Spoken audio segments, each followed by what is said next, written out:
Bienvenue à tous sur Nouvel Homme. Nous sommes dans les années 1900, dans une salle de classe, lorsqu'un professeur donne à ses élèves un devoir fascinant qui consiste à dessiner un drapeau pour leur pays. Parmi eux, un élève talentueux réussit à créer un drapeau authentique et les autres émerveillés s'est hâte de le copier. Non, ce n'est pas tout à fait l'histoire que je veux vous raconter. Voici la vraie histoire. Tout débute en 1920, alors qu'une grande partie de l'Afrique est colonisée. Un mouvement nationaliste panafricain se manifeste. C'est à ce moment que les autorités de plusieurs nations africaines, à peine indépendantes, décident d'honorer l'Éthiopie en adoptant les couleurs de son drapeau pour représenter le continent. Vous vous demandez sûrement pourquoi l'Éthiopie? En effet, l'Éthiopie est le seul pays d'Afrique à avoir conservé son indépendance malgré une brève occupation italienne. Dans les années 1896, l'Éthiopie connaît un homme nommé Ménélique II qui bat de manière éclatante les Italiens et par la suite choisit les couleurs du nouveau drapeau éthiopien.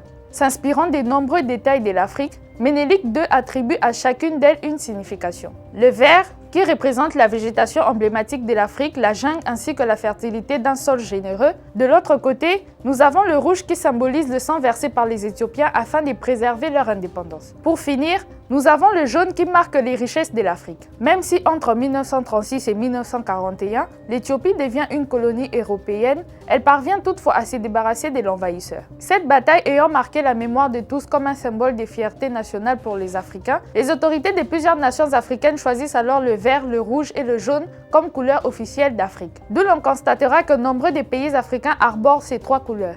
Merci et à bientôt sur Nouvel Homme.